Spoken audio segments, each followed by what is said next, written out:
센터님 안녕하세요. 안녕하세요. 네, 안녕하세요. 우리 오늘은 늘푸른 돌봄센터의 이현주 센터장님 모셨는데요. 센터장님 자기소개와 늘푸른 돌봄센터가 어떤 곳인지 간단한 소개를 좀 부탁드립니다. 네, 안녕하세요. 늘푸른 돌봄센터에서 일하고 있는 이현주입니다. 늘푸른 돌봄센터는 2008년 장기요양보험제도가 시작이 되면서부터 계속 지역에서 어르신을 돌보는 일을 하고 있습니다. 지금은 방문요양, 그리고 주야간 보호, 노인맞춤 돌봄 서비스, 돌봄 SOS, 가사간병 서비스 이렇게 여러 가지 사업들을 하고 있고요. 더욱더 지역사회에서 어르신들을 어떻게 통합적으로 좋은 돌봄으로 모실까 고민하고 노력하고 있는 그런 일터 공동체입니다. 네, 네.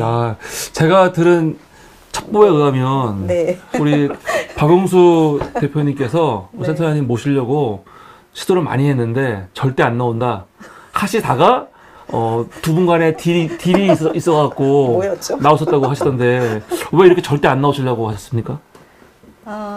우선은 이 돌봄과 관련 지어져서 네.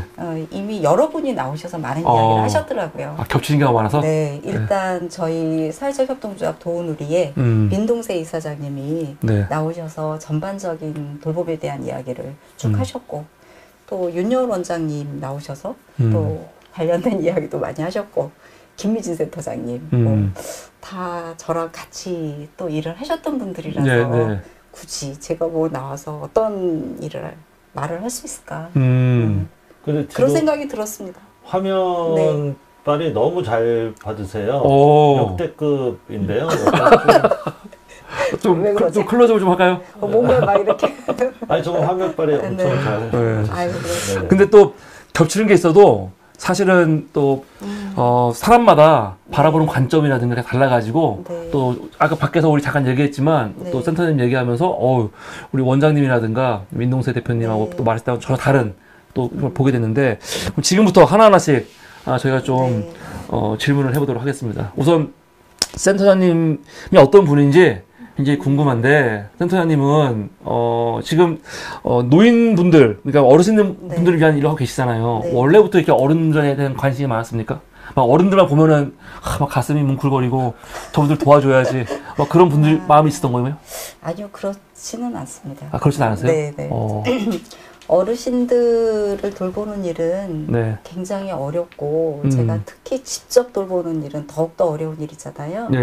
그래서 사회적으로 어르신 돌봄이 굉장히 필요한 일이지만 제가 현장에서 직접 돌본다는 거는 사실 염두에 내기도 어려운 일이죠. 근데 어쨌든 사회적으로 돌봄이 필요한 일이기 때문에 이렇게 제가 이제 일을 하다 보니 어르신을 돌보는 그런 기관에서 일을 하게 된 것 같아요.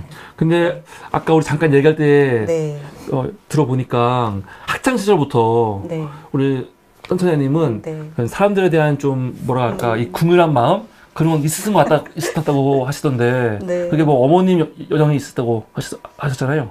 네, 저 자라면서 우리 엄마가 많이 편찮으셨거든요. 맨날 이제 아픈 엄마를 보고 자랐고, 그래서 그런 아픈 엄마를 보면서 좀 아픈 사람을 낫게 하는 그런 일을 하면 좋겠다. 그렇게 도와주는 일을 하고 싶다. 이런 생각을 좀 하면서 컸었고요. 그리고 또 엄마 그렇게 가난하고, 저희는 좀 가난했어요. 가난하고 아프고 이러면서도 그 당시에 70년대에는 광주리로 이렇게 동네 다니면서 일하는 분들이 있단 말이에요. 그래서 그분들 오시면 항상 밥상머리 같이 하시고 올해도 좀 나눠주려고 하시고. 누군지 모르시는 분인데요? 아니죠. 이제 생선장수 아줌마. 자주 보시던 화장품 팔러 다니시는 분.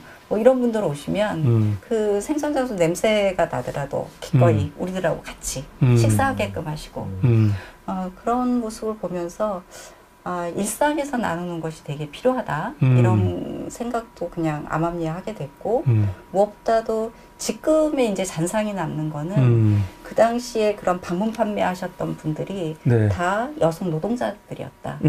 생활에서 정말 그 시대에 가족들의 생계를 책임지고 가사를 책임지고 그렇게 담당을 하셨던 여성 노동자들이었지 않았나 이런 생각이 많이 드는 거죠. 그런 잔상이 되게 많이 남아 있어요. 네. 그래서 그런 개인적인 이유 아마 그런 게 우리 센터장님이 대학에 가시고 과를 간호과를 가신 거죠. 네. 그것도 그런 영향이 있는 겁니까? 그렇죠. 내가 누군가 뭐 아픈 사람을 돌봐야 된다 그런 거. 네. 아픈 사람을 돌보고 싶어서 원래 아픈 엄마를 보면서는 의사가 되고 싶었는데 네, 의사가 공부를 못 해가지고. 아니 근데 대학이 근데 공부 못해서 갈 수 있는 대학은 아니잖아요. 그렇죠. 좋은 대학. 그 당시에도. 네. 근데 뭐 하여튼간 과도 세지 않아요, 간호과? 네, 그 당시는 지금처럼 세지 않았습니다. 그렇군요. 네.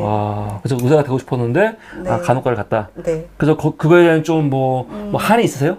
아니요, 없습니다. 그건 아니고 네네. 충분히 만족하고 계시고. 사실은 저는 임상에서 네. 병원에서 그렇게 환자를 돌보는 일을 많이 하지는 않아가지고 간호사라고 하기에는 좀 부끄럽죠. 그래. 네. 초기에 네. 간호가 아니고 다른 길로 네. 가시는 바람에 네. 그럼 그 얘기를 좀 해봐야겠네요. 네, 원래 이제 뭐 간호대학 갈 때도 그런 보건진료원, 농어촌이나 이런 지역사회에서 일하는 역할을 좀 하고 싶었고 졸업하고 나서는 그냥 일단은 네, 병원으로 취업을 했었는데 1년 반 만에 제가 병원을 그만두고 네, 나오게 됐습니다.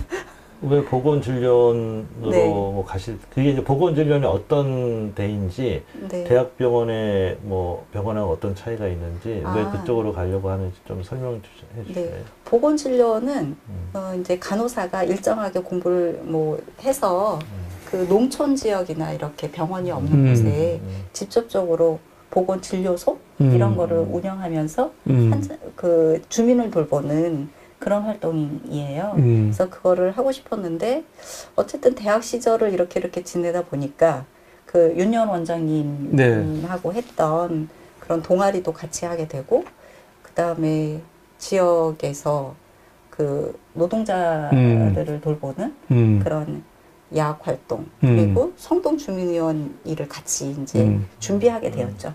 네, 아니, 그렇게 되면서 이제 그냥 주민위원 일을 하게 됐습니다. 아니 그러니까 평범하게 공부하고 네. 그냥 대학병원 가서 네. 간호사 열심히 하시고 그러면은 더 편하실 것 같은데 네. 대학에서 나쁜 오빠 만나가지고 나쁜 동아리 들어가고 그렇게 된 거 아닙니까 혹시? 뭐 다 자기가 좋아서 하는 일인데 네. 그 당시에 저희가 이제 80년대 제가 83학번이거든요. 네. 80년대를 지나면서 내가 고등학교 때 생각하지 못한 사회적인 문제가 있나 보다. 그리고 우리가 항상 이웃이라고 생각한 네. 그러니까 나의 엄마 같은 분들, 네. 그 다음에 우리 학생들, 뭐 어려운 사람들이 더 어려울 수밖에 없는 사회적 구조. 그리고 그때는 또 이제 전두환 정권이 있을 때잖아요. 그러니까 이런 사회에서 계속 그냥 뭐 취업만 하는 거는 아닌 것 같고 제가 있는 자리에서 할 수 있는 일들을 좀 찾아보면 좋겠다. 이 정도 생각한 것 같습니다. 간호과에서도 그랬단 말이에요? 그럼요. 그래요? 네. 그럼 그때 막 시위도 하시고 뭐 돌도 던지고 막 그러셨어요? 돌은 안 던지고 뒤에서 짝돌을 깨는 일을 했죠. 깨는 일? 깨는 담당? 제가 던지는 건 아니고 이렇게 깨는 거. 야, 그거 대단하시네요. 그렇게. 그러다가 동아리를 들어가셨어요, 보니까. 우리 민요 동아리. 민요에 관심이 많으신가 봐요? 아니요, 없습니다. 근데 왜 우리 민요 동아리를? 아니, 뭐 그런 이제 학교 입학해서 네. 83년도니까 막 그 백골단? 네. 이런 사람들이 쫙 그 교정에 있고 네. 도대체 이 사회는 뭐지? 이런 고민을 친구들하고 하게 되면서 이런 데 가면 그런 사회학 공부도 할 수 있고 뭐 그렇다. 그래서 공부를 하러 좀 들어갔었죠. 네. 공부하러 들어가갖고 네. 이게 이제 봉사활동은 어떻게 연결되는 거예요?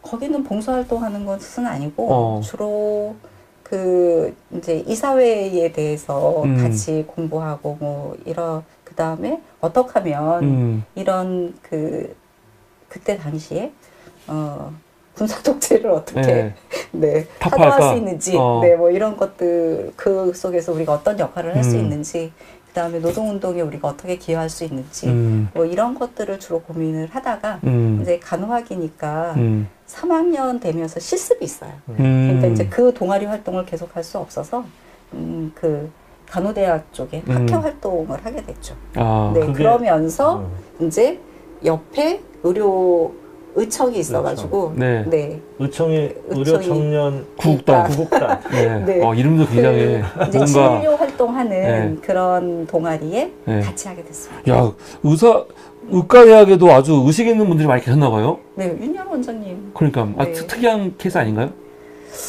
많았나요, 그런 분들이? 많지 않죠. 항상 제가 보기에 그렇게 뭐 소수, 진보 세력이 사실 소수잖아요. 네. 네. 그런 관심을 갖고 공부하고 그다음에 학교에서도 그렇고 아니면 직접적으로 사회에 나가서 활동하는 사람들은 그렇게 많은 사람은 아닌 것 같아요. 네. 진보 세력이 소수라고 했는데 그 말이 저한테 좀 위로가 됐어요. 그 소수가 지금 190석까지 간 거 아니에요? 네. 네. 그러면 아까는 190석 너무 작다며요. 아니, 우울하다며. 그래서 그 말이 좀 위로가 됐어요. 소수인데 지금은 네. 190석으로 확대됐구나. 네. 근데 저희가 그 당시에 간호학과가 한 130명이에요. 네. 그런데 그 시절에도 실질적으로 이렇게 관심이 있어서 뭐 사회과학 동아리 활동을 하거나 이런 인원은 한 10명 채 안 되거든요. 네. 10명이 채 안 됐어요? 네네. 그래도 항상 적은 인원이라도 누군가는 그래도 그런 역할들을 좀 앞서서 하는 사람들이 필요하다. 네. 그리고 그 자리에서 자기가 할 수 있는 이 역할들을 그래도 꾸준히 해나가는 것들이 뭐 저는 중요하다고 생각을 합니다. 그러면 그 동아리에서 네. 같이 공부하고 이야기했던 네. 것들이 네. 사실 그 이후에 그 이후에 그 행보와 연관이 있는 거네요. 네. 사상적인, 그렇죠? 네. 이론적인. 네. 그렇구나. 네. 공부는 공부대로 하고 그냥 나는 좋은 데 가서 일하고 이런 게 아니라 공부한 것을 직접적으로 의료봉사 활동으로 하고 그 의료봉사 활동이 또 연계가 돼서 지역까지 오셔서 이렇게 활동하게 네. 된 것이죠. 그렇죠. 네. 그래서 어쨌든 저희가 그 의청에서 성수동에서 진료소 활동을 하고 네. 또 거기에 오는 노동자들 야학 네. 활동을 하고 이러면서 지역사회에 그러니까 의료가 건강한 지역사회를 만들기 위해서는 네. 단순히 의료적인 것만이 아니라 사회의 변화를 좀 도모하는데 기여하는 것들이 우리들의 역할이 아니냐 뭐 이렇게 막 하고 그러면서 왔습니다. 그때 이름이 잘못된 우리 김현주 김현주가 아니고 이현주입니다. 이현주. 네. 이거 어떻게 된 겁니까 이거? 예, 죄송합니다. 이거 뭔가 지금 네. 잘못됐습니다. 예, 우리 이현주 여기 요거는 방송 끝나고 바꾸면 될 것 네, 같습니다. 네, 어차피 네. 여기 나가니까. 네. 그러면은 당시 대학생이니까 20대 초반 대학생이잖아요. 네. 그 대학생이 이제 그 동아리 하고 그리고 이제 봉사활동 가셔가지고 야학도 하고 네. 그리고 노동자 만나는 건데 네. 그런 분들을 평소에는 못 만났을 거 아니에요. 그때 가서 처음 만나는 거죠. 당시에. 네, 뭐 노동자 학교 생활을 할 때는 노동자를 직접 만나는 건 아니고, 그러니까, 예. 네, 야학 활동하면서 이제 그 성수동의 작은 사업장에서 근무하는 그런 노동자들을 만나고 또 이제 그 서울로 상경해서 그렇게 배움이 많지 않은 노동자들이었고 자기 상황에 대한 것들을 같이 인식하고 개선하려고 노력하는 활동도 같이 하고 그렇게 했던 것 근데 같아요. 거기에 상당히 많은 힘을 써야 되잖아요. 시간도 많이 들어가고 물리적으로 네. 에너지도 들어가고 네. 그럼 내 공부도 못하고 내 개인 사생활도 어려울 텐데 그런 게 뭐 전혀 문제가 안 됐어요? 대학생들이 그렇게 시간이 없지는 않습니다. 그래요? 네. 그리고 뭐 수업을 잘 안 들어가가지고 저는. 근데 보통 이제 의료봉사라고 하면 의료 네. 쪽으로 하시는 분들이 있는데 네. 얘기를 들어보니 야학을 좀 더 네. 중심으로 야학을 네. 4년 동안 하셨더라고요. 그 이유는 아까 말씀하신 뭐 좀 네. 더 배워야 되고 이런 이유일 텐데 네. 개인적으로 좀 더 여기에 관심 가졌던 뭐 이유가 좀 있을까요? 그때 이제 저희가 86년, 87년 이때는 노동자 대투쟁이 일어나는 그런 시기였잖아요. 노동운동이 굉장히 활성화되었고 그다음에 그 이전에 저희가 이제 계속 사회학 공부를 했으니 이 사회에 이제 주체적인 노동자들이 자기의 주체성을 갖고 그런 그 좀 평등한 사회를 만들기 위한 그런 노력들의 일환으로 의료인으로서 무엇을 할 것인가 이런 고민 속에서 야학도 하고 진료소도 하고 또 이제 그 동아리 네, 그 모임 속에서 같이 지역 의원을 만드는 고민도 네. 같이 하고 그렇게 된 것 같아요. 근데 이제 졸업은 하셨는데 세브란스 병원에 또 취업은 하셨어요. 네. 그거는 조금 다른 행보인데. 아, 네. 제가 이제 그 3학년 때 1년 휴학을 했어요. 네. 1년 휴학을 하고 그때 당시는 그 이제 노동 현장에 들어가야 된다. 막 이런 얘기들을 했었거든요. 근데 뭐 그만큼 결의가 좀 부족했던 거죠. 결의가 부족한 거. 네. 그 당시에는 졸업하면은 졸업하면 무조건 노동 현장을 가느냐 아니면 어디 가느냐 고민했다고 하던데. 네, 그러니까 이제 저도 휴학을 그렇구나. 하면서 그 이제 학회에서의 역할도 있지만 네. 노동 현장을 들어가는 준비를 해야 되나 그런 고민을 하다가 어쨌든 제가 뭐 또 집안에서의 역할도 있고 이러면서 바로 그렇게 하기는 어렵다. 그러니까 지역에서 의료인으로서 그냥 살아가면서 또 할 수 있는 어떻게 보면은 그 당시에 그 학생 때 20대 때의 저의 가치하고는 현실하고 좀 타협하는 그런 지점으로 그 취업을 하지 않았나 이런 생각이 듭니다. 타협을 한 거죠. 그래서 세브란스 들어가셔가지고 네, 어떻게 네. 오래는 안 계셨지만 네. 일하는 건 재밌었어요? 재미없었습니다. 재미없었어요? 엄청 힘들었어요. 아 네. 그래도 급여가 좀 좋았을 거 아니에요? 아니, 물론 좋았죠. 급여는 네. 좋은데. 네. 그럼 이제 1년 반만 하시고 또 동부지역 보건의료인회에서 네. 뭐 사람이 필요해서 뭐 역할도 하셨는데 네. 거의 그만두시고 지역에 또 의원을 찾아서 거기에 또 취업을 네. 하셨어요. 저희가 80년도에는 의료인들이 지역 의원들이 막 생겼어요. 그래서 사당 의원, 구로 의원, 그 다음에 성수동에는 성수 의원, 또 인천에는 인천 의원 이런 것들이 그 만들어졌고 그 속에서 이제 의사들 중심으로 활동을 했고요. 그다음에 진료소 있잖아요. 그게 무슨 공적인 건 아니고 개인들이 만드는 거죠. 네. 지역마다. 네. 그런 의료 운동을 하던 분들이 만드는 네. 거죠. 그리고 진료소가 그 진료소 연합을 또 만들어서 동부 지역 보건의료인회, 남부 지역 보건의료인회, 인천 지역 뭐 연합 뭐 이런 것들을 만들어서 그 지역 의료 운동 뭐 이런 것들을 고민하고 활동을 하던 시기였죠. 제가 너무 놀라운 게 저는 그 시민사회 운동 전에 얘기했지만 네. 시민 운동이라는 게 사실은 90년 이후에 이제 나왔다고 교과서에 나오거든요. 이렇게. 네. 근데 지금 말씀한 거 들어보면은 그 이전부터 이렇게 개개인들이 예를 들어 의료인이면 의료원 뭐 다른 분은 다른 직군인데 이 각자 모여가지고 뭐 지역사회를 위해서 뭔가를 이렇게 하는 일들이 되게 활발하게 있었네요.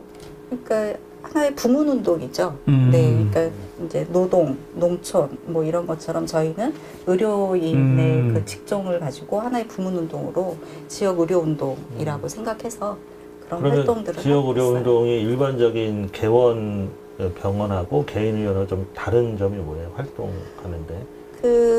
제가 기억하기에는 구로, 뭐 사당 이런 쪽이 다 노동자 건강과 관련된 노동자들의 건강. 건강과 관련된 활동을 많이 했고 성동 주민의원 저희도 이제 만든 네. 주민의원도 그 노동자 건강권과 관련지어져서 뭐 노동자 기획 검진을 한다든가 네, 그런 활동들을 많이 했죠. 산재 직업병 문제와 관련된 활동을 한다든가.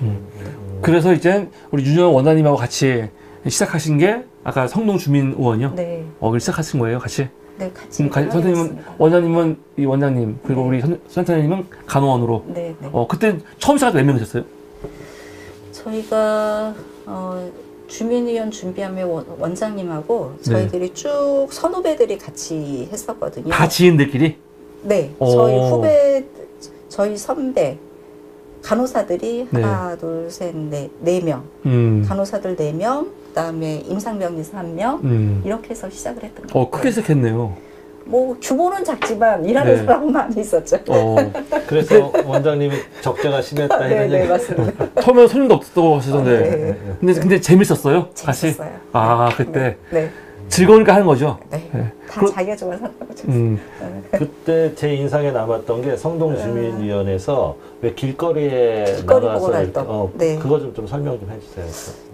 이제 성동주민위원 앞에 지역 주민과 함께하는 이라는 걸 썼어요. 그래서 지역 주민과 함께하는, 그리고 지역 사회를 건강하게 하는 활동을 어떤 활동을 할까 이렇게 이제 생각하면서 오는 내원하는 환자만 받는 것이 아니고 지역에서 그 어려운 지역 주민들을 발굴하는 작업도 같이 하자.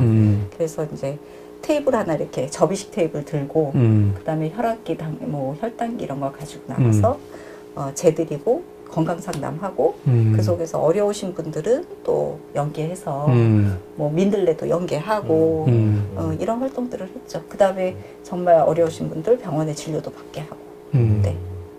민들레 반찬을 그때 그 네. 의원에서 같이 만들었습니다. 조그만 주방에서. 네. 주말에. 네.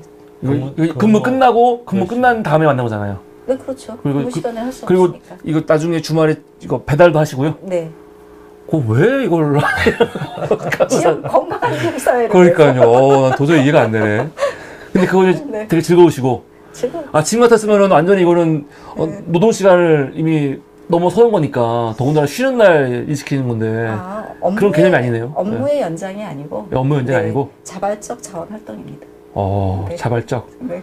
사전에 저희가 이거 준비하면서 네. 얘기할 때 우리 네. 정 대표께서는 아니 세브란스 병원인데 네. 왜 그만두셨는지 왜 자꾸 이런 활동을 하시는지 계속 궁금해 하시더라고요. 그래서 정말 왜 그런 활동을 하게 됐는지 혹시 조금 그냥 좋아서 하신 거잖아요. 그러게요. 네. 근데 이제 다 사람이 자기 가치를 실현하고자 하는 것들이 있는 거잖아요. 그래서 저는 뭐 거창한 것보다는 좀 어려운 사람과 함께 나누는 이런 생활이면 좋겠다. 그리고 또 뭔가 불합리한 부분에 일정하게 그 내가 선 자리에서 해야 되는 역할이 있으면 해야 하지 않나? 근데 그러다가 이제 이 병원이 문을 닫아요. 그렇죠? 네. 2008년에 네. 2008년에 주민위원이 갑자기 원장님이 갑자기는 아닙니다. 아니고 예. 원장님하고 그 전에 같이 일하는 사람들하고 네. 그 주민위원회 앞으로의 전망 이런 거를 고민을 여러 차례 했고 그때는 그러면 뭐 의료 생협을 준비해야 되냐 뭐 이런 것까지 고민을 굉장히 많이 했었는데 원장님이 조금 더 본인이 좀 의사로서의 자기 역할을 더 하는 그런 일을 해보고 싶다 이러셔서 원장님은 그렇게 이제 준비해서 가시고 그 당시에 원장님은 네. 내가 죽기 전에 네. 한 번은 꼭 해야 될 게 있다 하셨어요. 네. 아주 뭐 이 뭐랄까 생명이 위급한 뭘 환자들을 환자를 살리는. 살리는 네. 이걸 내가 지금 해봐야겠다 해갖고 그만두셨다고. 네, 그래서 원장님이 그냥 혼자 떠나신 거 그건 아니고 아니고 다 논의하는 과정이 있었고 그렇다면 남은 사람들은 그 지역에 이제 주민의원을 정리하면서 주민연대로 기금이 되잖아요. 그런 것과 더불어서 늘푸른 돌봄센터 그 당시에 장기요양보험제도가 시작이 되니 그 우리가 지역사회에서 일을 하려고 모인 사람들이라서 그런 간호사들은 그 늘푸른 돌봄센터를 준비하는 게 좋겠다. 이런 다 논의하고 준비하는 과정이 있었습니다. 그때는 이미 네. 광진 주민연대는 만들어져 있는 상태인 거죠. 그때는, 그렇죠. 그렇죠? 다 네, 있고. 주민연대가 2000년? 1년. 2001년에 만들어졌고 그 다음에 이 늘푸른 돌봄센터를 만드는 건 2008년입니다. 2008년이니까. 그러니까 주민연대가 2001년도에 창업해서 광진 지역자원센터를 2001년 7월달에 위탁받았고 네. 그때 첫 번째 했던 게 집으로 요양사, 그때 요양제도가 없었지만 요양사를 파견해서 일을 하는 사업단을 처음 만들었어요. 네. 광진자활에서. 네, 광진자활센터에서. 네. 그래서 그 사업단이 시작되면서 사업이 점점점 불어나서 일정 정도의 사업적인 규모가 갖춰질 때 이 사업 자체를 독립시켜서 자활기업으로 해야 되겠다. 이 시점이 네. 2007년인데 네. 이 시점하고 딱 맞아 떨어진 거죠. 장기요양 제도가 2008년에 만들어지고. 7월에 이제 도입이 되면서 예, 이렇게 자활기업으로 독립하는 것과 더불어서 이제 주민의원을 네. 정리하는 시점 네. 이런 것들이 저희는 한 2006년부터 논의하고 준비했던 것 같아요. 그래서 쭉 준비하는 과정에 네, 같이 주민연대, 자활, 성동주민의원 네. 이렇게 다 같이 논의하는 과정들이 있었어요. 그러시다가 이젠 어르신 돌봄 종사자 지원센터에서 네. 일하셨다고 하시는데 여기는 네. 어떤 곳인가요? 아직 그 늘푸른 돌봄센터는 아직 만들어진 게 아닌 거죠? 만들어졌죠. 만들어진 거예요? 2008년도에 기업으로 창업을 같이 해서 그때 창업했고 그때부터 이제 사업을 쭉 진행했고요. 그 늘푸른 돌봄센터가 이제 2010년도에는 사회협동조합이라는 법인격을 13년에 취득하면서 사회적 기업으로 되시고 네. 근데 거기서 일하신 게 아니고 늘푸른 돌봄센터를 준비하는 과정서부터 아까 논의도 네. 했다고 그랬잖아요. 네. 그때부터 같이 했고 2008년에 주민위원 정리하면서 네. 제가 늘푸른 돌봄센터로 가서 일을 해서 5년을 하고요. 5년 하고 네, 2013년에 네. 그 서울시에서 박원순 시장님의 공약으로 네. 돌봄 일을 하는 돌봄 노동자에 대한 지원, 네, 지원을 하겠다 이런 공약을 하셨어요. 네. 그러면서 이제 그 어르신 돌봄 종사자 지원센터 네. 이거를 좀 만들어 보면 좋겠다 이렇게 돼서 그때는 시범 사업으로 네. 그 사업을 이제 공고가 됐었고요.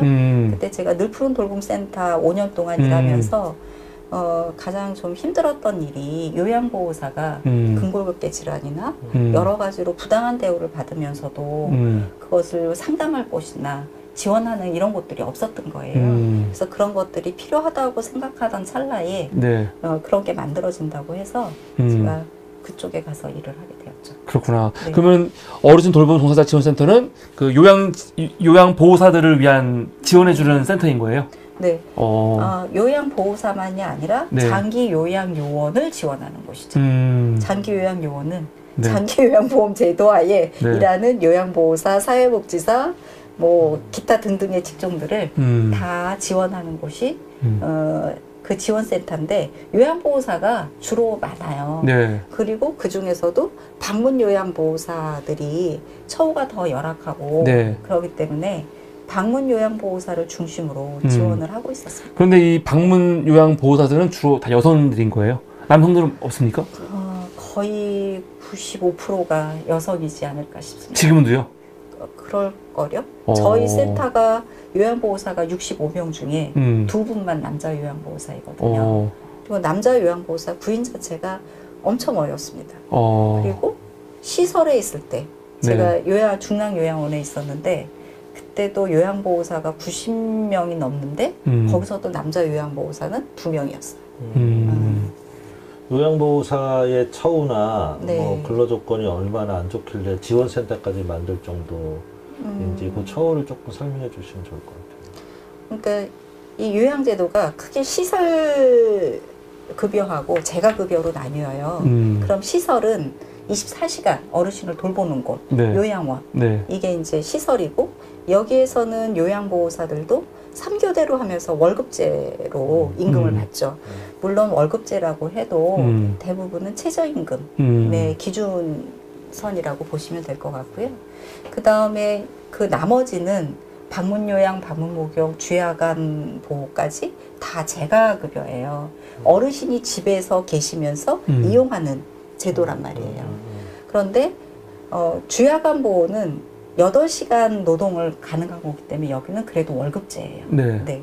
그런데 방문 요양은 어르신 댁에 요양보호사가 방문을 해서 하루에 3시간이나 4시간만 돌보는 거예요. 그러면 월급제가 아니고 일한 만큼 시급제. 시급제이고 그 다음에 어르신이 갑자기 돌아가시거나 그 다음에 마음에 안 들어요. 이 요양보호사가. 오늘 다퉜어요. 뭔가 마음에 안 들면 내일부터 오지 말라고 그래. 이제 이렇게 되면 바로 그 다음 날부터도 일자리를 잃게 되는. 그러니까 저임금의 고용불안에 그 다음에 아까 말씀드린 것처럼 이 근골격계 질환의 문제 네. 그 다음에 성희롱 문제, 혹은 폭행의 문제 이런 여러 가지 이 근무 환경 자체가 너무나 열악하고 조건이 열악한 이런 일을 하시는 분들이다 이렇게 그 어르신들 입장에서는 자기를 돌봐주러 오신 분들이잖아요. 그러면 약간 좀 따뜻하게 맞이하거나 존중해주거나 이렇게 하는 게 당연할 텐데 그런 거는 좀 없는 건가요? 뭐 어르신들이 요양보호사들을 내 딸보다 낫다, 정말 고맙다, 뭐 이렇게 하시는 어르신들도 물론 계시죠. 그리고 보호자분들도 정말 요양보호사 없었으면 우리 어머니 어떻게 할 뻔했어, 이렇게 하시는 보호자도 계십니다. 그런데 이제 대부분 매일같이 대부분 네. 많이 이제 돌보는 네. 이런 과정 속에서는 요양보호사를 뭐 내가 요양보호사 나 뭐 대변 치워주고 그 다음에 나 씻겨주고 내 밥 해주고 이런 사람한테 선생님이라고 할 수 없다. 그래서 아줌마 뭐 이렇게 부르시고 희한하네요. 네. 그다음 야 뭐 어이 뭐 이런 호칭들. 그래서 요양보호사 선생님들이 현장에 딱 마주 이제 갔을 때 어르신들을 돌보러 갔는데 본인이 존중받지 못하는 거, 본인이 무시당하는 것 때문에 일단은 마음을 많이 상해하시죠. 네. 그래서 지금 하여튼간 요양보호사의 인권 존중이라는 부분들이 이제 15년 이상 제도가 시작이 되면서 조금씩 그 이제 목소리들이 나오기 시작을 했고 22년도 같은 경우에는 공단에서 제가 요양보호사 인권 매뉴얼 뭐 이런 것도 이제 만들어졌어요. 그래서 그 인권을 존중해야 된다 이런 목소리들이 나오기는 시작하는데 실질적으로 현장은 여전히 요양보호사 선생님들은 너무 이제 자존심도 상하고 부당한 대우도 많이 받고 이런 경우가 많다고 보여집니다. 그러면 요새 보면은 감정 노동자들에 대한 처우 개선 뭐 그런 게 많이 나오는데 요양보호사도 여기에 포함이 되는 거네요? 굉장히 크게? 네, 그럼요. 감정 노동자이죠. 그렇죠. 네. 그러면 그런 분들 나중에 보면은 막 트라우마에 시달리고 정신적으로 굉장히 어려워 우울증도 오고 막 그러시던데 그런 분들 진짜로 많이 계십니까? 주변에? 네. 그래서 실질적으로 어르신 이제 인지장애가 있는 어르신들이 물론 본인의 그 의도하고 상관없이 질환으로 나오는 문제 행동 때문에 많이 뭐 도둑 누명도 씌우시고 뭐 욕도 하시고 뭐 깨물기도 하시고 막 이런 것들이 있으시거든요. 그래서 질환이라고 생각을 해도 어쨌든 그 당시에 당할 때는 본인들이 너무 이제 고통스러우셔서 힘드신 것도 있고 그다음에 엄한 소리 이제 들으시는 것 때문에 너무 힘들어하시는 것도 있어요. 그래서 아까 말씀드린 그 종사자 지원 센터에서 그런 감정 노동자들을 도와주는 그런 활동으로 이제 심리 상담 지원도 하고 그다음에 선생님들이 이제 서로들 모여서 자조 모임을 하면서 그런 그 누구한테 뭐 기관의 센터장한테 다 얘기해서 그렇게 풀어지지가 않잖아요. 그래서 선생님들이 모이셔서 서로 대화하고 여러 가지 활동도 하고 이런 것들을 지원하는 역할도 하고 굉장히 있습니다. 중요하네요. 그럼 앞으로 우리나라가 지금 초고령화 사회인데 초고령화로 갈수록 사실은 이런 분들 그러니까 지원센터도 역할이 굉장히 중요할 것 같은데 뭐 국가나 서울시에서 예산도 굉장히 많이 늘어나고 그러겠네요 앞으로. 네. 그 아까 이제 박원순 시장님 공약으로부터 시작한 그 사업이 처음에는 4명 시범 사업으로 시작을 했다가 점차 정말 이 돌봄이 중요한 이 사회에서 좋은 돌봄을 실현하기 위해서는 돌봄 노동자들이 제대로 이제 인정받고 그 다음에 그 역량도 키워가고 그래서 이게 필요하다. 그래서 이제 권역별로 센터가 생기고 권역별로 그 다음에 접근성이 있어야 되니까요. 그 다음에 그것도 부족하다 해서 권역별로 또 쉼터를 2개씩 만들었어요. 그래요? 예. 서울시에서요? 네, 서울시에서 그렇게 만들고 또 한편으로는 이런 것들이 장기요양요원 지원이 필요하다 이렇게 해서 보건복지부 내에서도 이제 지방으로도 이런 것들이 확산되어 나가는 그런 과정에 있었거든요. 그런데 22년부터 이 예산이 너무 많이 들어간다. 그래서 쉼터를 없애고 그냥 센터에서들만 해라. 그래갖고 실질적으로 작년에 권역별로 쉼터를 한 개씩 없애가지고 그 예산이 많이 들어간다는 건 누가 얘기한 거예요? 요양사들이? 아니 그거는 서울시장 바뀌면서 된 거겠죠? 네네. 서울시 보건복지위원회에서 그렇게 얘기했죠. 시의원들이. 야 그러면 실제로 보면 진짜 지자체장이 누군지 그 시의원, 구의원이 누군지가 굉장히 중요한 거네요. 이런 거 하는데. 네, 그렇죠. 그게 이제 돌봄을 바라보는 시각이. 그러니까. 네, 근데 사실은 뭐 지금 현재 서울시에서도 네. 그래도 지원센터를 다른 너무 누도했나요? 아니요. 저는 다른 지원 조직을 네. 싹 없애는 것처럼 그러지는 않고 나름대로 안심돌봄, 뭐 모두 돌봄 이렇게 해서 일정하게는 지원을 하고 있지만 우리가 생각할 때 아까 말씀하신 대로 초고령화 사회를 앞두고 이런 돌봄 일을 하시는 분들에 대한 지원이 더 확대돼야 되는데 그쵸, 축소되는 거는 문제이다. 더 확대되는 방안들을 찾아봐야 되지 않나 이런 생각을 합니다. 아니 이건 정파를 떠나서 네. 초고령화 문제는 이건 모두의 문제고 사실은 지금 집권하고 계신 분들이 이 어른들에 대한 관심이 더 많은 분들 아니에요? 그렇죠. 그럼 더 잘해줄 것 같은데.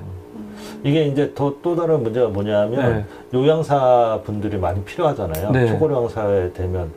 그런데 요양사 분들을 구할 수가 없어요. 왜냐하면 이 일을 안 하려고 그래. 안 하죠. 처우가 안 좋은데. 저희 이제 저희 요양 팀장님하고 네. 그다음에 사회복지사들은 가장 큰 일이 요양보호사 구인하는 일이에요. 어르신이 이용자 발굴도 되게 중요하잖아요. 네. 이용자가 이제 있어야 저희가 또 운영도 하고 이러는데 네. 이용자가 저희한테 문의가 들어와도 거기에 맞는 요양보호사로 바로 매칭을 해야 되는데 요양보호사를 구하기가 너무 어려워요.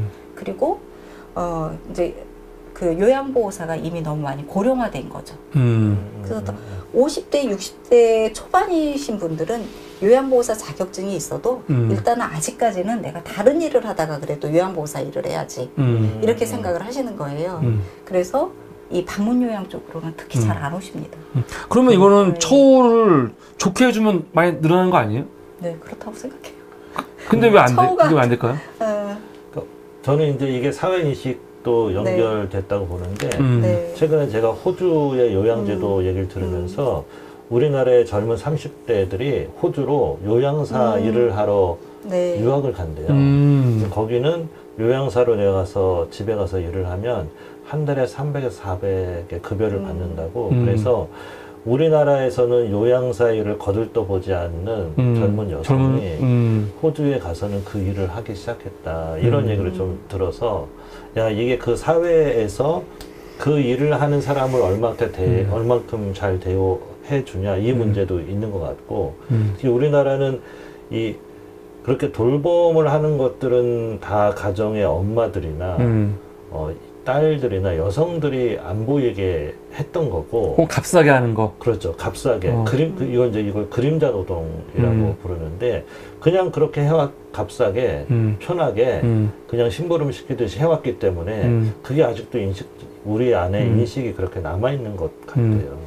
그러니까 이 돌봄이 이제 사회적 돌봄이 됐잖아요. 네. 그러면 이 돌봄도 일을 하는 사람들은 노동자라는 인식이 돼야 되고 그것에 대한 돌봄 노동에 대한 사회적인 인정이 돼야 되는데 아직까지도 이제 그 인정을 받지 못하고 있기 때문에 그 제도 이 처우에 대한 문제도 계속 가장 낮은 낮은 임금 그 다음에 열악한 노동 이런 것들의 개선점들을 전폭적으로 만들지 못하고 있다. 그리고 왜 이제 이 돌봄 노동자들이 수급이 어렵다고 하니까 외국인 노동자들을 값싸게 들여온다고 얘기를 하잖아요. 그러니까 그것 자체가 이 돌봄 노동을 어떻게 바라보고 있는지. 그러니까 근데 실질적인 돌봄 노동은 굉장히 중요한 노동이에요. 이제 가서 돌보면 이 기계적인 돌봄이 아니잖아요. 그렇죠. 사람과의 정서를 교감해야 되고 심리적인 지원도 해야 되고 이런 관계성 노동인데 이 관계 노동에 대한 사회적 인식이 너무 없다.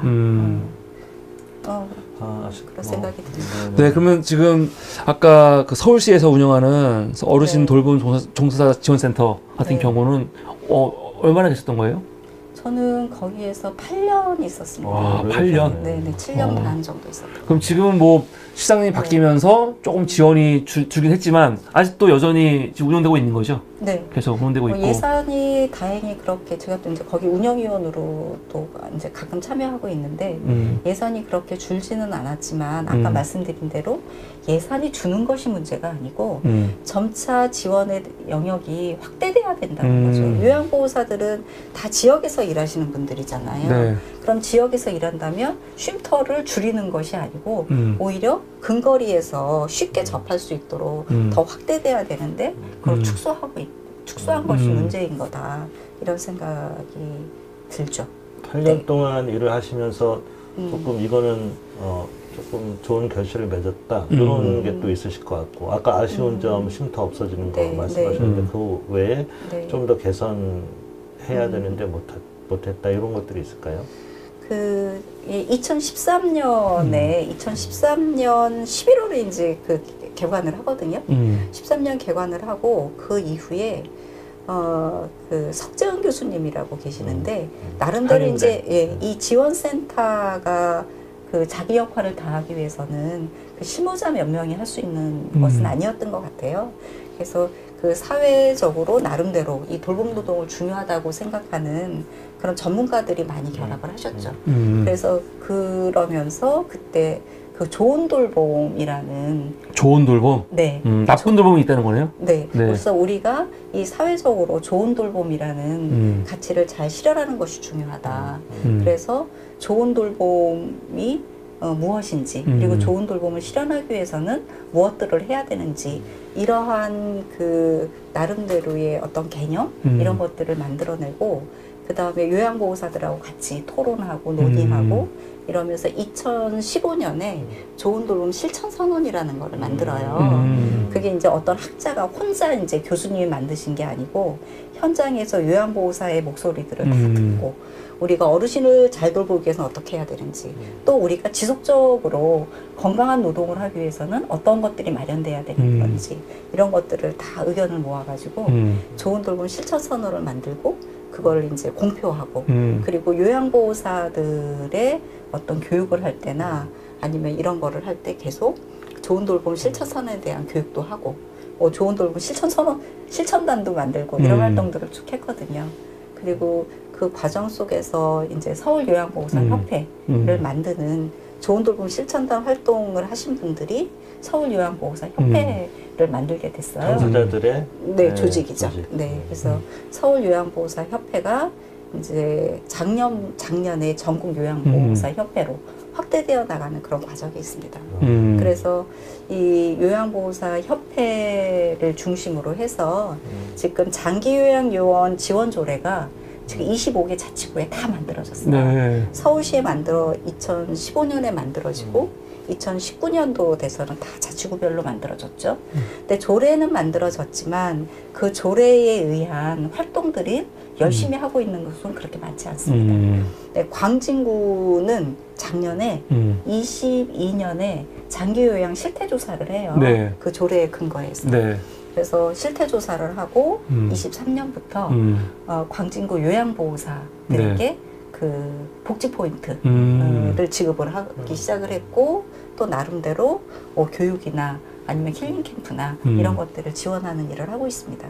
그래서 이제 이런 것들이 다른 자치구에도 좀 다 확대가 돼서 요양보호사 선생님들이나 다른 장기 요양 요원들이 뭐라 그러죠? 좀 힘을 받을 수 있으면 좋겠다. 이런 생각이 들어서 사회적으로 하여튼간 이 돌봄 노동에 대한 관심 그리고 이것이 우리 누구나가 저도 이제 뭐 좀 있으면 70대고 80대고 이러면 돌봄이 필요한 네. 그런 나이가 될 텐데 누구나 돌봄을 조금 있으면요?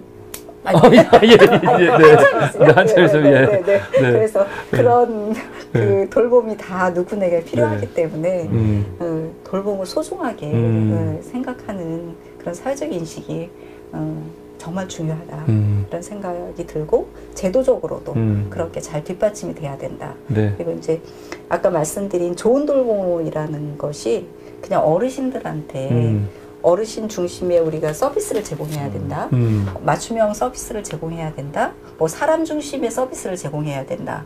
이런 좋은 돌봄 서비스에 대한 얘기들이 많이 나와요. 근데 그런 좋은 돌봄 서비스를 제공하기 위해서는 이 일을 하시는 분들이 좋은 일자리가 되어야 된다는 거죠. 맞아요. 예. 좋은 일자리가 되어야만 실질적으로 사람이 하는 일이잖아요. 네. 가서 정말 어르신들한테 좋은 서비스를 제공할 수 있을 것이다. 이제 이렇게 생각을 하고 있습니다. 그래서 이 지원센터에서 8년 계시다가 네. 이제 여기를 정리하시고 네. 지금 계시는 늘푸른 돌봄센터 센터장으로 오신 거예요?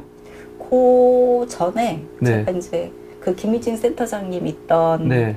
발달지원센터에서 오, 1년, 네. 그다음에 저기 중랑요양원에서 2년 또 이렇게 뭐가 많이 있네요. 예. 있다가 네. 작년 2월에 네, 늘푸른 돌봄센터로 왔습니다. 작년 2월에. 예. 네. 그러면 이제 이번에는 우리 준비해 주신 네. 요거 좀 보면서 하려고 그러는데 이게 보니까 늘푸른 그 돌봄센터에 네. 이 팜플렛인 네. 것 같아요. 좋은 돌봄을 제공하는 즐거운 일도 공동체. 네. 위치는 지금 중국 사동. 중국 사동에 있고요. 김고란길에 있습니다. 네. 주로 하는 일들이 이겁니까? 방문 요양, 방문 목욕, 네. 노인 맞춤 돌봄 서비스, 주야간 보호, 돌봄 네. SOS, 가사 간병. 간병 방문 서비스. 네. 그래서 만약에 이 방송을 보시는 분들이 우리 부모님은 네. 좀 도움이 필요할 것 같아요. 네. 하시는 분들은 전화하시면 되는 건가요? 네, 전화하시면 네. 이 서비스를 받을 수 있는 거예요, 누구나? 아니죠. 그건 아니죠. 네, 그 자격 기준이 되셔야지 되는 거죠. 네, 그래서 방문 요양, 방문 목욕, 주야간 보호는 네. 그 장기 요양 제도에 의해서 운영이 되는 거예요. 네네. 그래서 그 장기 요양 등급을 받으셔야 돼요. 네, 그래서 여기 이제 뒤로 보시면 네, 사업 소개를. 네, 방문 요양 하면은 장기 요양 등급을 받으시고 네, 계신 어르신들이 전화를 하시면 저희가 요양보호사가 댁으로 가서 어르신들을 네, 돌보는 일을 하는 거고요. 1등급에서 5등급이라는 거는 1등급이 네. 가장 중증. 중증이신 거고 네. 5등급이 좀 덜 중증이신 네, 거고요. 예. 네, 5등급은 주로 이제 치매, 네, 인지장애 등급이라고 해서 네. 네, 이렇게 등급이 있으신 분들 중에 네. 집에서 그래도 돌봄이 가능하신 그런 분들을 방문해서 돌본다. 그래서 방문 요양. 그 센터에서 네. 이 사람을 보내는 거예요? 네, 그럼 요양보호사. 하루에 4시간 정도? 주로 3등급부터는 3시간, 네. 1, 2등급은 4시간. 네. 4시간 정도? 네. 그렇게 가서 어르신을 돌보는 일인 거고 네. 주야간 보호는 그러니까 이제 어르신 유치원 뭐 이렇게 저는 유치원이라는 말은 별로 바람직하지 않다 이렇게 네. 생각하는데 어르신들을 아침에 모시고 와서 네. 네, 여기에서 쭉 뭐 6시간, 8시간, 10시간 이렇게 생활하시다가 뭐 노래교실 같은 것도 하고 막 그런 또 거예요? 따로 모셔다 드리는 네. 이런 역할을 하는 게 데이케어 센터, 주야간 보호. 그럼 여기서 뭐 프로그램을 만들어 갖고 운영하는 네. 겁니까? 네, 그래서 어르신들 오시면 뭐 기본적으로 전문 프로그램을 운영하는 분들이 하루에 한 1시간, 2시간 정도 이렇게 하고 그 다음에 또 저희 나름대로 네. 또 어르신들의 일상생활도 지원하고 뭐 이제 뭐 프로그램도 또 따로 하고 어떤 프로그램이 있습니까?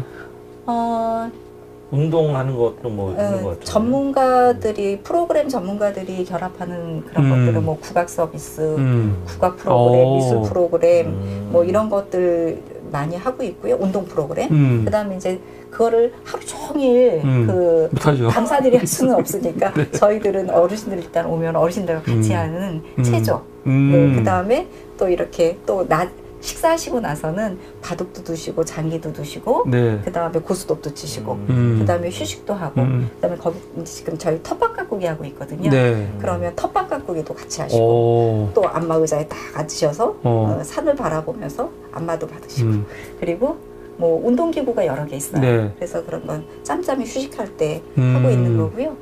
이건 다 등급 받으신 분들만 이용 가능한 거죠? 제가 여기 장소를 가봤는데 네. 산이 보여요. 아차산을 좋다. 엄청 좋네요. 통창으로. 그래서 그 아차산을 보고 네. 이제 운동, 네. 사이클 같은 걸 이렇게 어르신들 전용으로 할 수 있어요. 그 등급만 받으면 비용도 안 되는 거예요? 아니에요. 비용은 들어요? 네. 그래서 우리가 의료보험 이용하는 것처럼 네. 우리가 병원에서 진료받고 난 다음에 본인 부담금 내잖아요. 예. 그것처럼 15%의 재가급여는 15%의 본인 부담금이 있거든요. 네.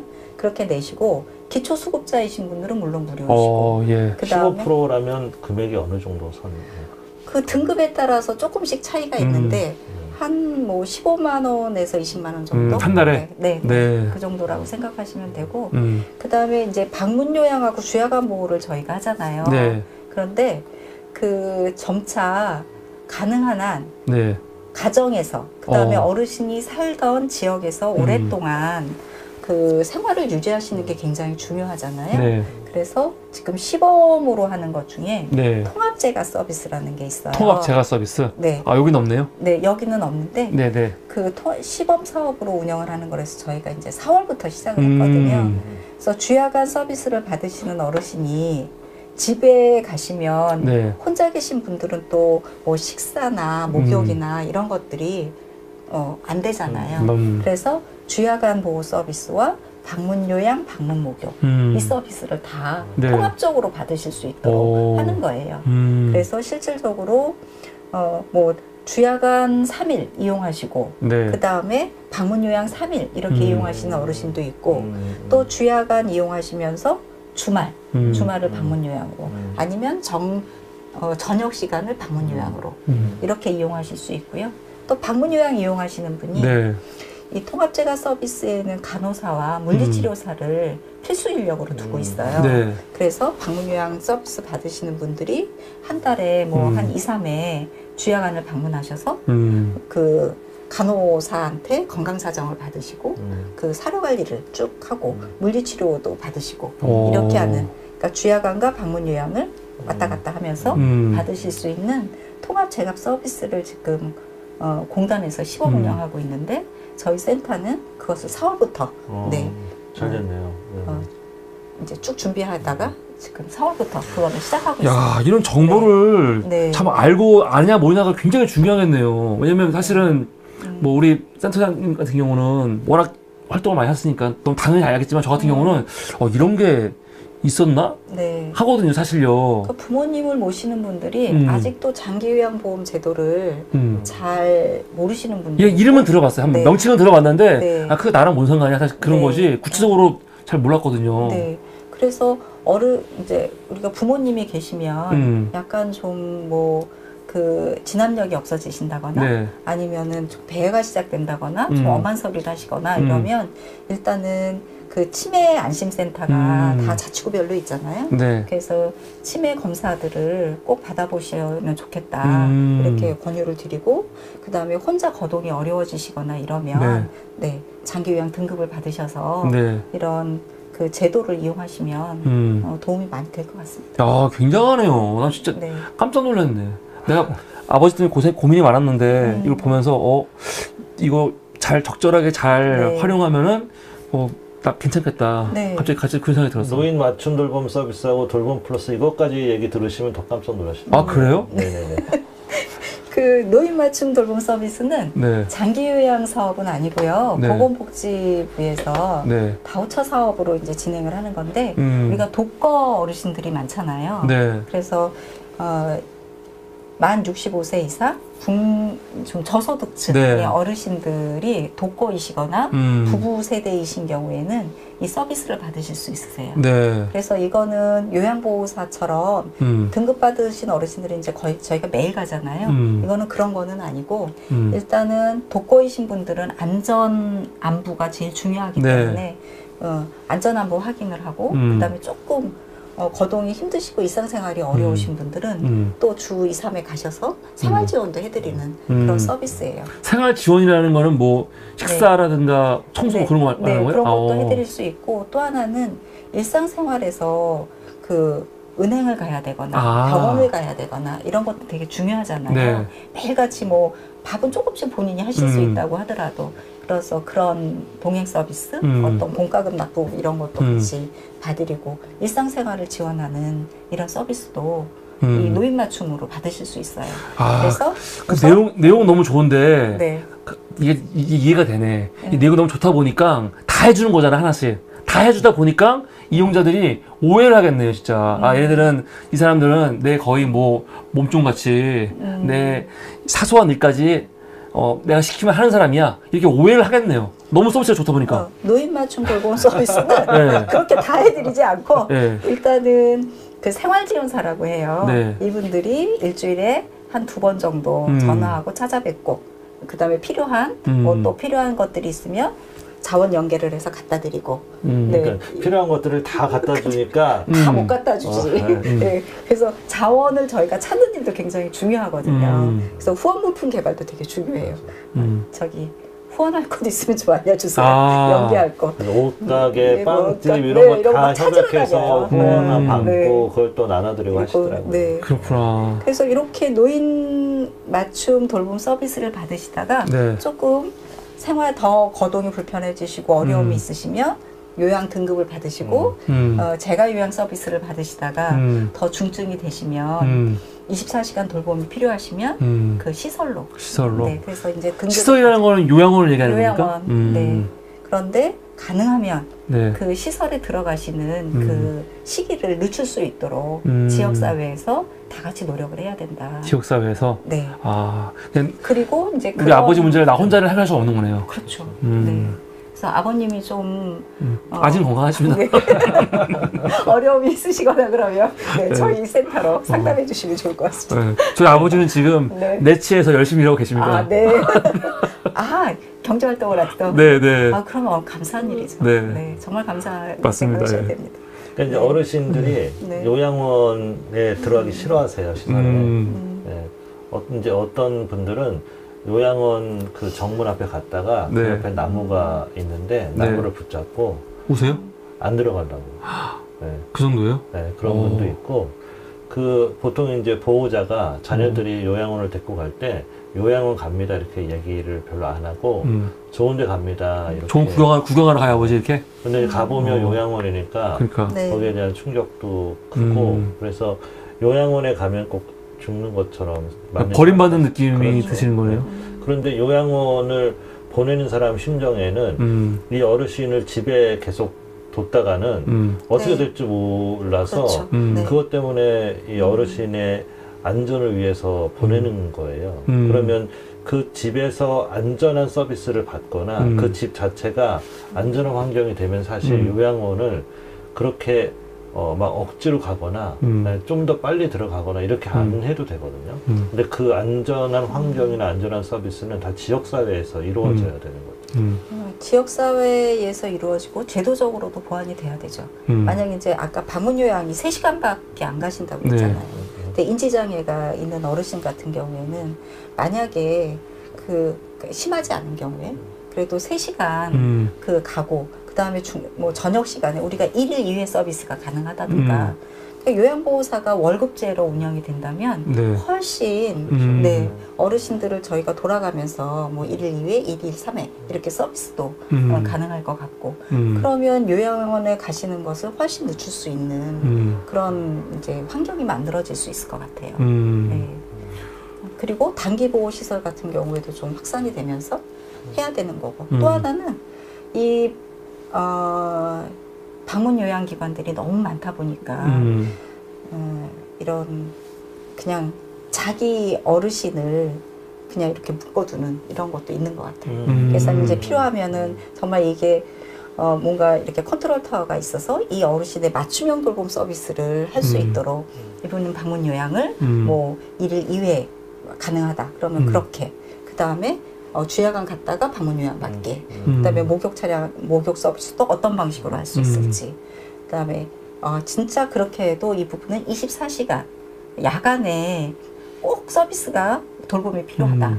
그러면 뭐 그럴 경우에는 시설로 이런 전체적인 것을 맞춤형 서비스가 가능한 이런 제도가 만들어지면 더욱더 좋지 않을까. 맞춤형 서비스가 되려면 서비스들이 통합돼야 되고 네. 연계되고 통합돼야 되는데 이게 우리나라의 돌봄 서비스의 문제는 시장화되어 있다는 거예요. 시장화. 개별 센터나 개인들이 그냥 자기들이 자기의 사업으로 하기 때문에 시장화 된다는 것은 경쟁한다는 거거든요. 서로의 정보나 내용들, 서로 어르신의 상태 이런 걸 공유하지 않죠. 그렇기 때문에 그 어르신은 그 서비스를 받는 동안은 다른 서비스가 오히려 차단되거나 고립되거나 정보가 못 받게 되는 거죠. 그래서 저희가 여기 방문 서비스 중에 방문간호라고 있습니다. 네. 그런데 방문 요양만 하는 기관에서는 방문 간호를 서비스를 받으면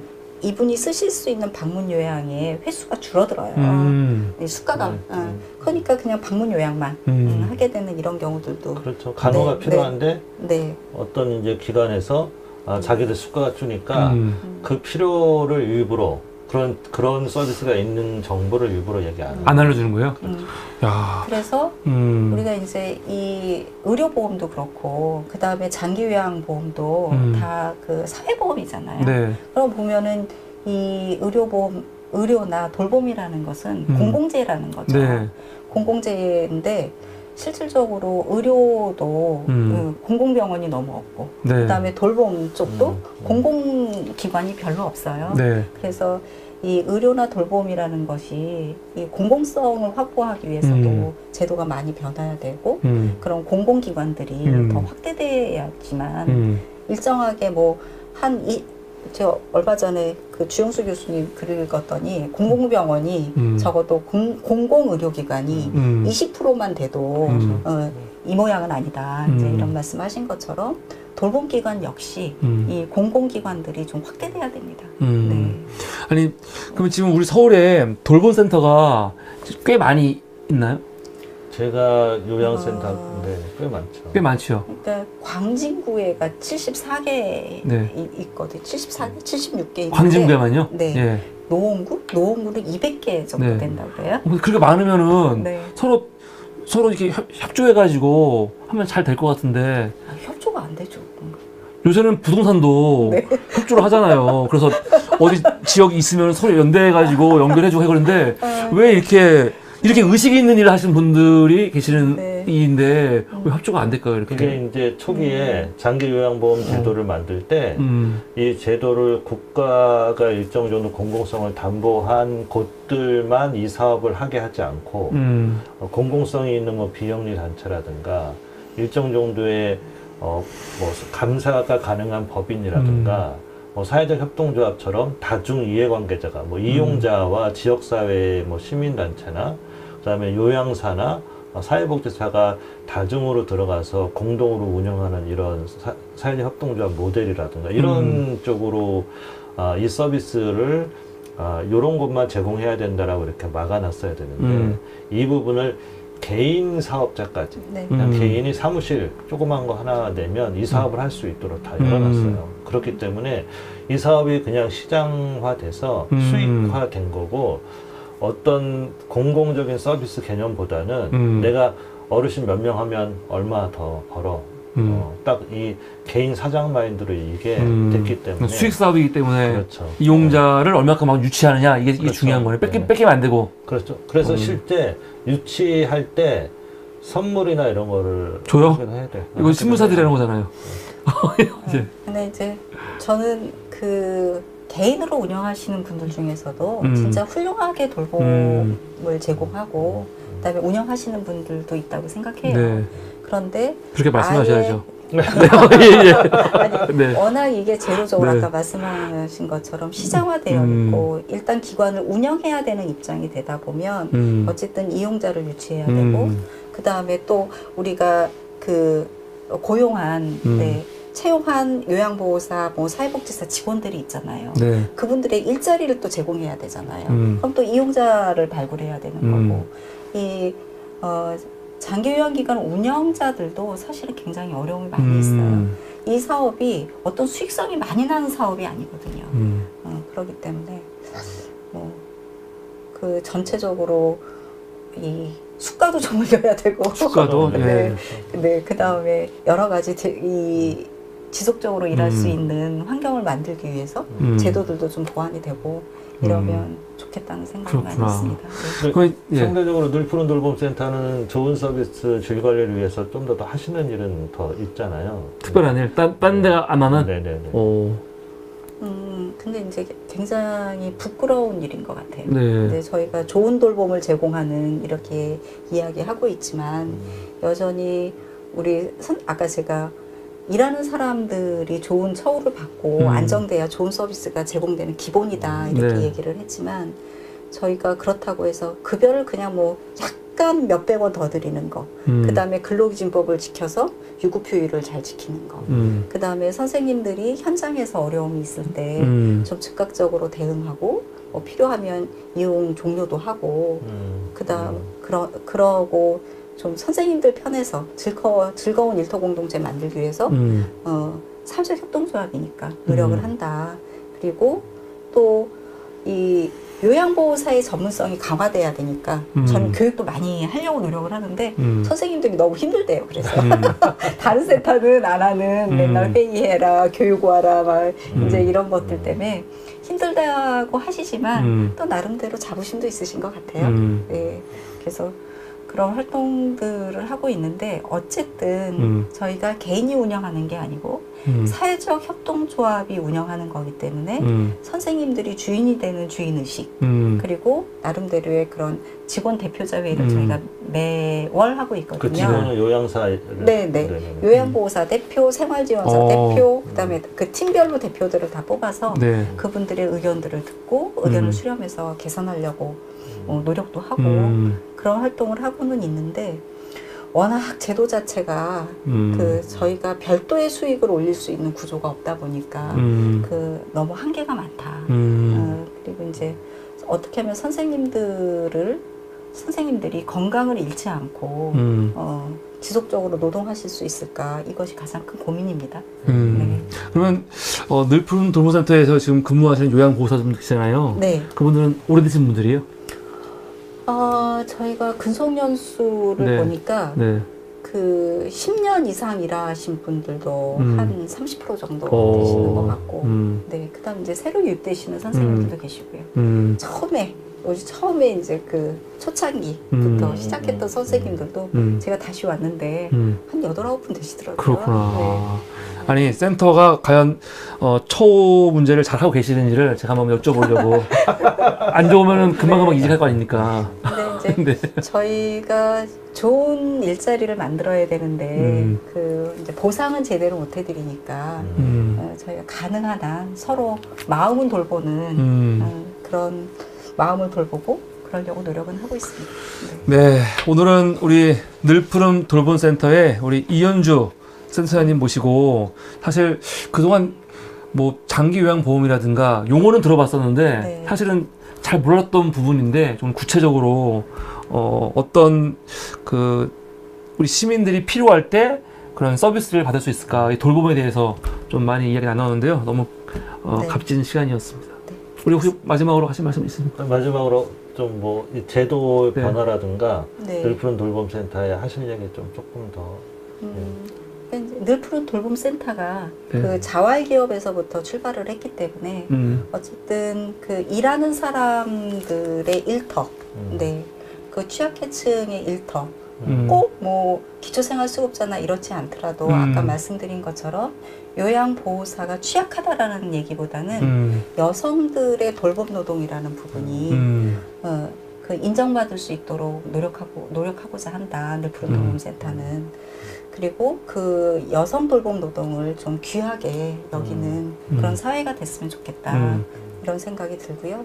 그래서 우리 뭐 늘푸른 돌봄 센터뿐만이 아니라 돌봄 일을 하시는 모든 분들이 사회적으로 소중한 일을 하고 있다는 그런 자부심을 갖고 일하실 수 있으면 좋을 것 같습니다. 근데 우리가 이렇게 수준이 아직도 이렇게 낮아요?